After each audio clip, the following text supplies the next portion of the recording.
지난 주간에 이어서 이제 에스라에 대한 말씀을 드리겠습니다. 지난 주간에는 역대기서에 대한 말씀을 드렸습니다.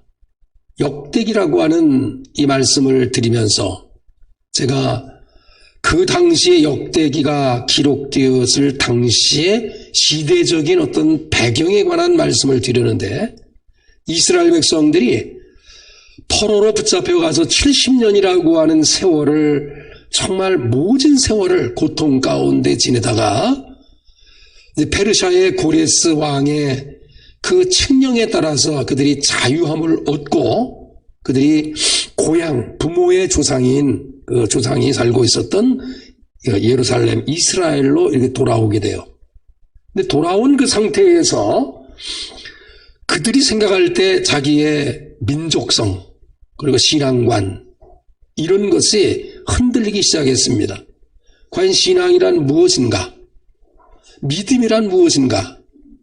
믿음의 정체성이 흔들릴 수밖에 없는 그 상황에서 바로 그 역대기를 기록하고 있는 이 기자가 그 믿음의 각도로 믿음의 상태가 지금 정체되어 있는 상태, 아니 믿음이 점점 더 하나님을 등적할 수밖에 없는 그 상황 속에서 역대기서 기자는 아담으로부터 시작을 해서 긴 역사 속에서 포로로 붙잡혀갔다가 돌아온 역사의 주인공들을 쭉 설명하면서 봐라, 믿음의 조상들을 한번 봐라, 역사를 한번 살펴봐라, 역사 속에서 흥한 사람들을 봐라, 그리고 역사 속에서 운명이 처절히 어려운 상황에 그 운명을 딛고 일어난 사람들을 한번 봐라, 그렇게 말씀을 드리면서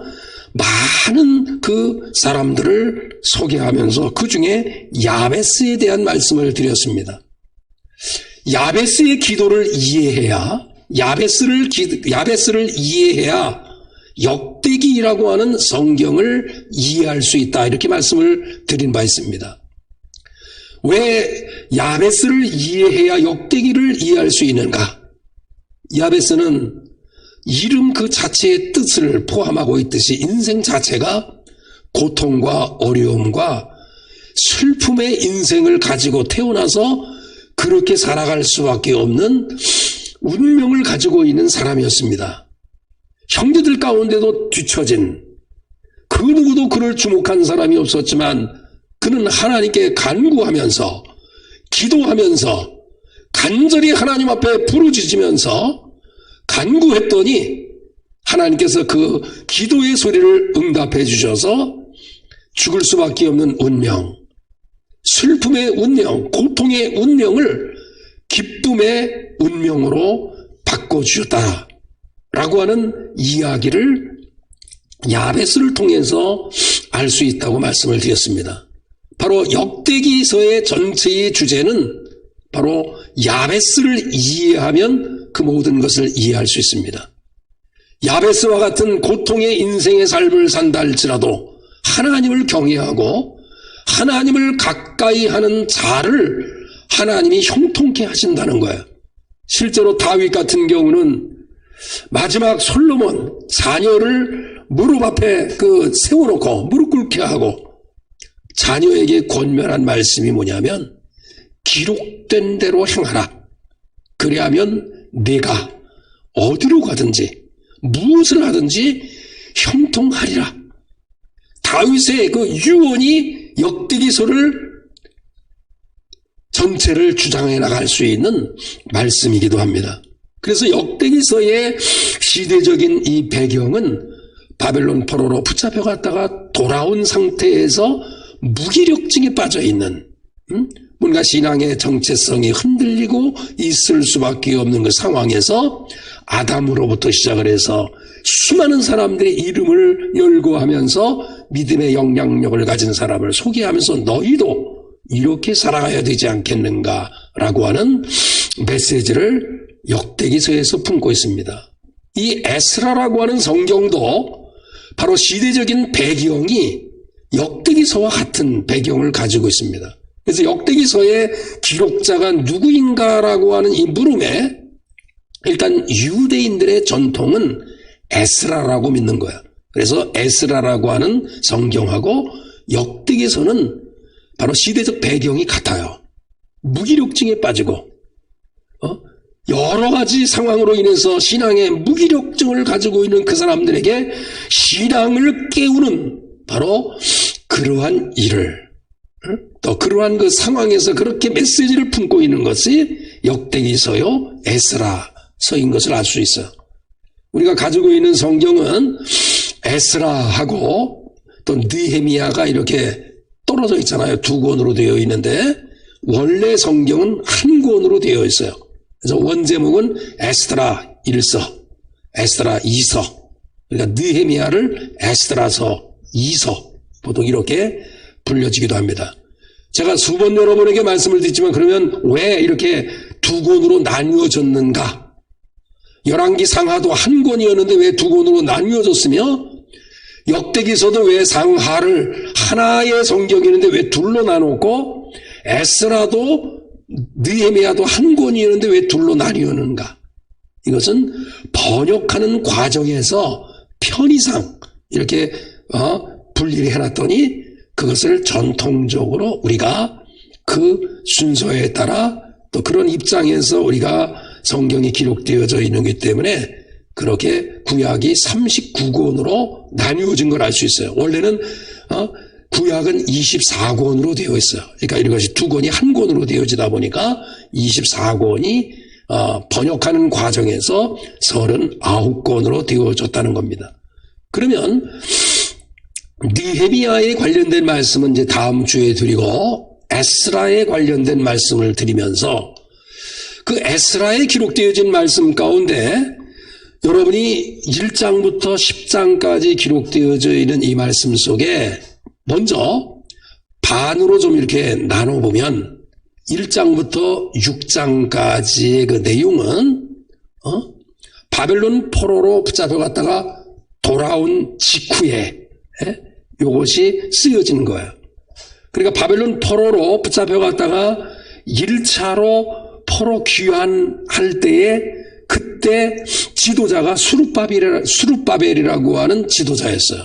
그러니까 수룹바벨을 통해서 한 5만 명 정도의 사람들이 1차로 이스라엘로 이렇게 귀환하고 난 이후에 수룹바벨 중심으로 계속 성전을 세우고 하나님의 말씀에 법에 따라서 절기를 회복하고 예배를 회복하는 그 이야기가 바로 에스라 1장부터 6장까지 기록되어 있습니다. 근데 오늘 본문의 말씀은 9장이잖아요, 9장.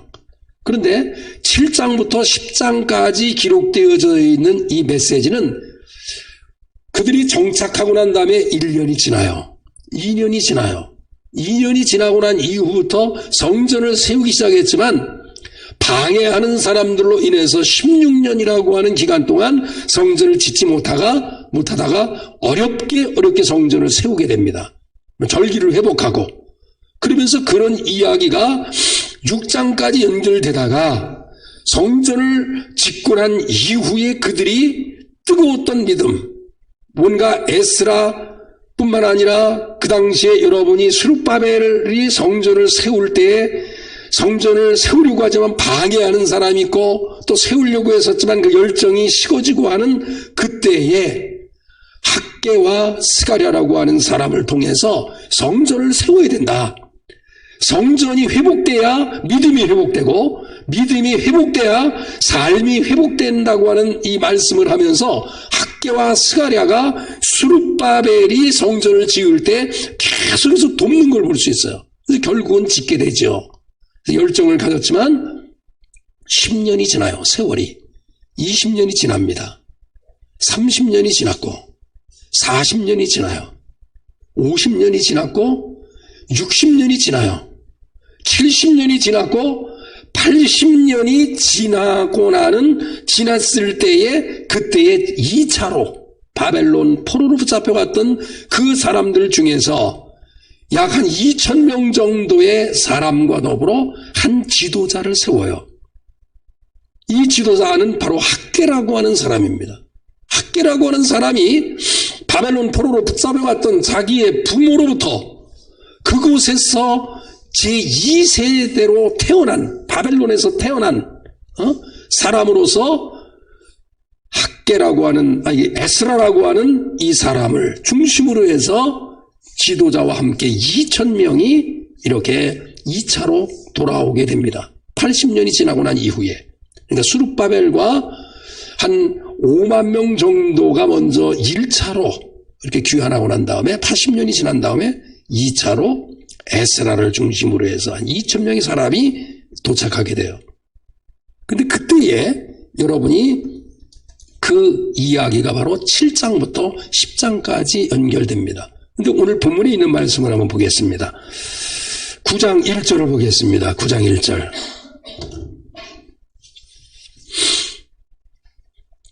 구장 1절에 보면 에스라와 2,000명이 이제 2차로 이렇게 이스라엘로 돌아왔잖아요.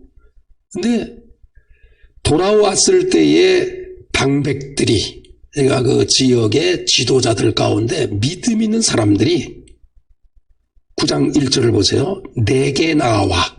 내가라고 하는 것은 누굴까요? 내게 에스라. 에스라에게 찾아와서 이렇게 이야기하는 거야. 이스라엘 사람과 제사장들과, 그러니까 신앙을 책임질 만한 제사장들과 또 하나님의 일을 전담하고 있는 레위 사람들이 이방 사람들과 같이 햇사람, 브리스 사람, 여부스 사람, 암몬 사람, 모압 사람, 애굽 사람, 아모리 사람들이 행한 가증한 일을 그대로 이스라엘 사람들이 하고 있습니다. 그러니까 80년이 지나고 난 이후에 그들의 신앙이 다시 저 밑바닥까지 떨어졌다는 이야기를 에스라에게 하게 된 것입니다. 그 이야기를 듣고 3절에 에스라가 눈물 지으면서 이러한 소식을 듣고 3절 속옷과 겉옷을 찢고 머리털과 수염을 뜯으며 기가 막혀서 자리에 털썩 주저앉았던 것입니다. 우리가 문화적인 차이로 인해서 우리가 이 3절은 그 당시에 감정이 가장 슬플 때, 어려울 때, 괴로울 때, 힘들 때, 기가 막힐 때 감정 표현을 속옷과 겉옷을 찢고 머리털과 수염을 뜯는 그런 전통이 있었어요. 요즘 시대에 마음의 변화가 있으면 여성분들은 어떻게 하나요? 머리를 좀 자르시나요? 우리 아까 일부 예배 참석한 우리 사위에게 제가 그 얘기했어요. 그 머리를 노랗게 물들였다고 그래서 마음의 변화가 있냐고 제가 물어봤어요. 그런 것처럼 과거의 고대 사회에 중건동 지방에 속옷을 찢고 겉옷을 찢고 머리털과 수염을 뜯는 것은 뭔가 마음의 변화, 가장 슬플 때에 표현하는 방식 중에 하나예요. 그러니까 그 이야기를 듣고 에스라가 털썩 자리에 주저앉으면서 너무너무 괴로운 거예요. 80년 전에 하나님의 은혜로 말미암아 죄의 대가를 70년이라고 하는 세월 고통 속에 있다가 그 죄의 대가를 다 치르고 나서 돌아와서 그래도 그 열정을 가지고 수룹바벨과 함께 성전을 세우고 절기를 회복하고 예배를 회복했더니 시간이 흐름에 따라서 10년, 20년, 30년 시간이 흐름에 따라 그 믿음이 계승되어지지 않은 채 그 신앙이 저 밑바닥까지 떨어진 그 모습을 바라본 거예요. 그 소식을 들은 거예요. 그러니까 4절에 있는 말씀에 보면은 저녁 때까지, 저녁 제사를 드릴 때까지 기가 막혀가지고 다리에 그 자리에 털썩 주저앉은 상태에서 저녁 제사를 드릴 때에 너무너무 근심이 많아서 다시 한번 속옷과 겉옷을 더 찢고 무릎을 꿇고 나의 하나님 여호와를 향하여 지금 손을 들고 기도하고 있습니다.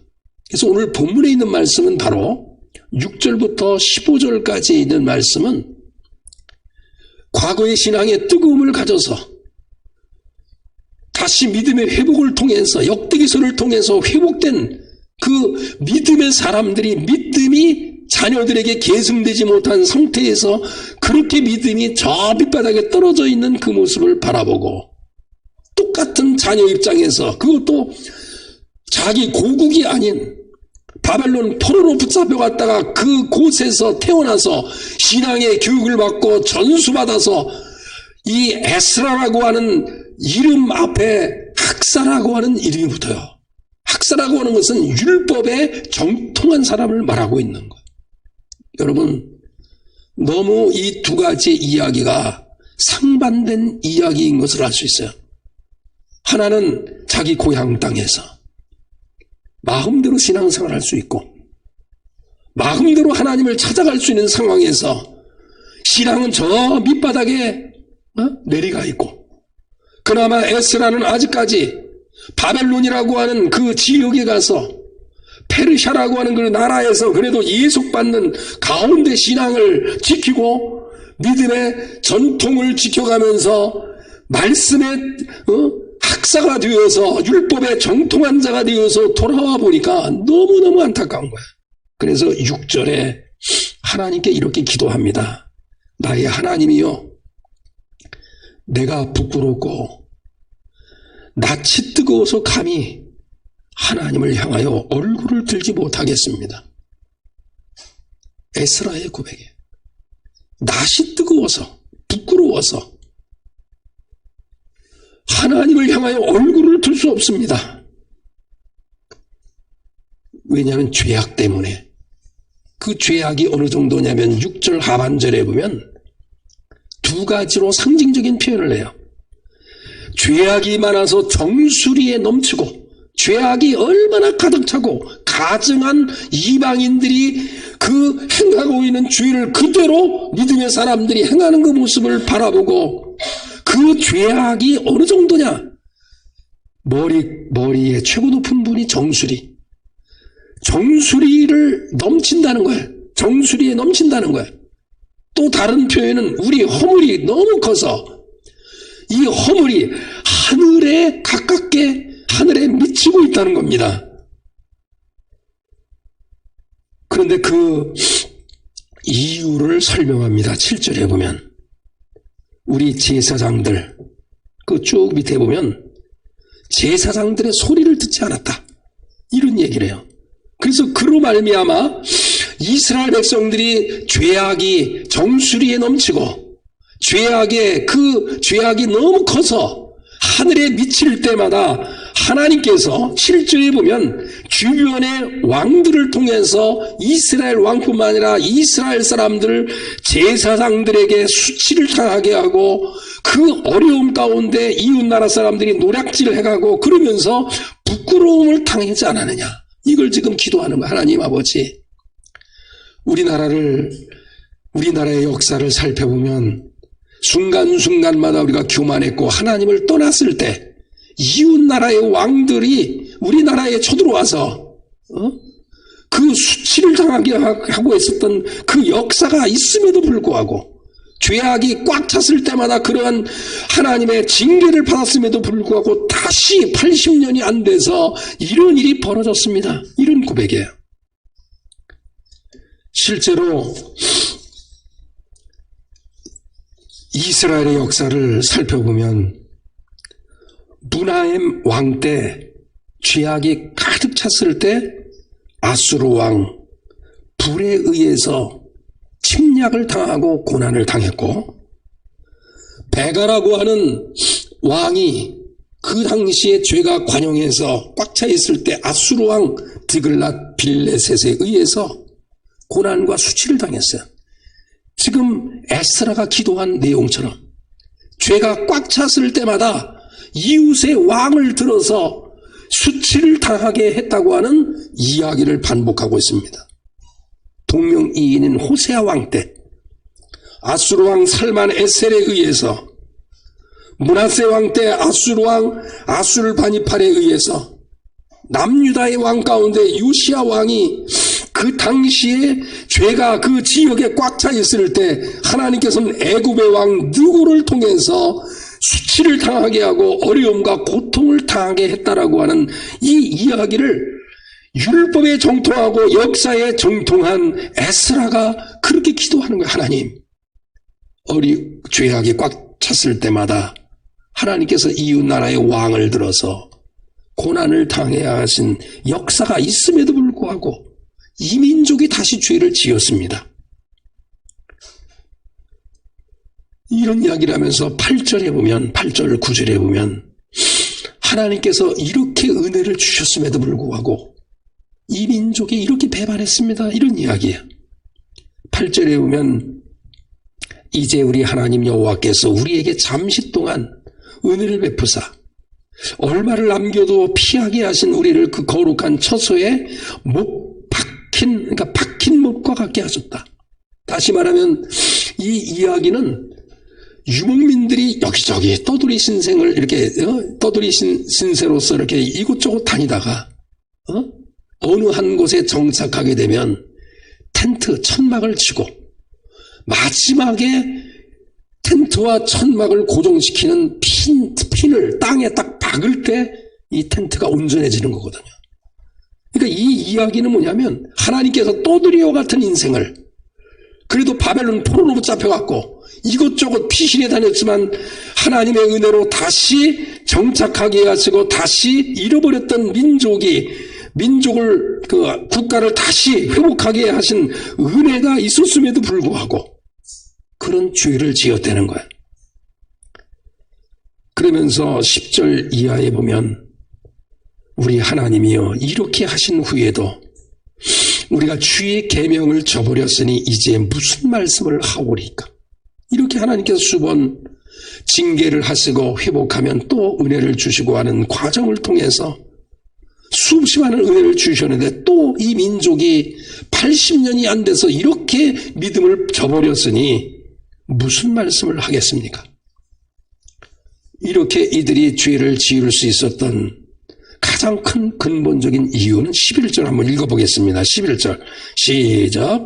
전에 주께서 주의 종 선지자들에게 명령하여 이르시되 너희가 가서 얻으려 하는 땅은 더러운 땅이니 이는 이방 백성들이 더럽고 가증한 일을 행하여 이 끝에서 저 끝까지 그 더러움을 채웠음이니라. 다시 말하면 주의 종 선지자들이 선포한 하나님의 말씀을 듣지 않았다는 거야.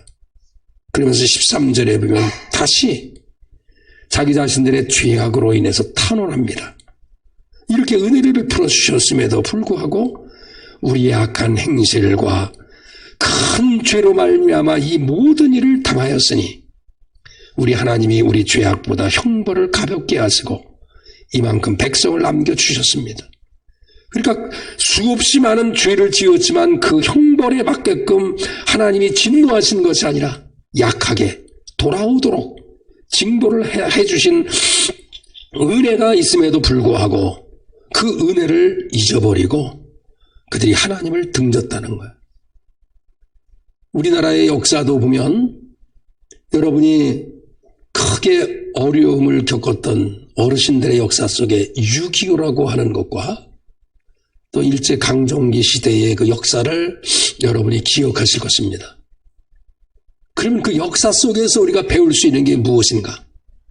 지금 이스라엘 백성을 향하여 에스라가 안타까운 마음을 가지고 하나님 앞에 기도하는데 역사의 아픔을 기억해봐라. 역사의 아픔 속에서는 하나님께서 제자리로 돌아오도록 회복할 수 있도록 역사 가운데 하나님이 채찍질을 든 그 사건을 기억해라. 이런 메시지거든요. 우리나라 역사도 어쩌면 하나님께서 사랑해 주셔서 6.25라고 하는 이것 아니면 일제강점기 시대의 그 아픈 역사를 통해서 하나님께 돌아오고 더 회복할 수 있는 기회를 주시지 않았는가.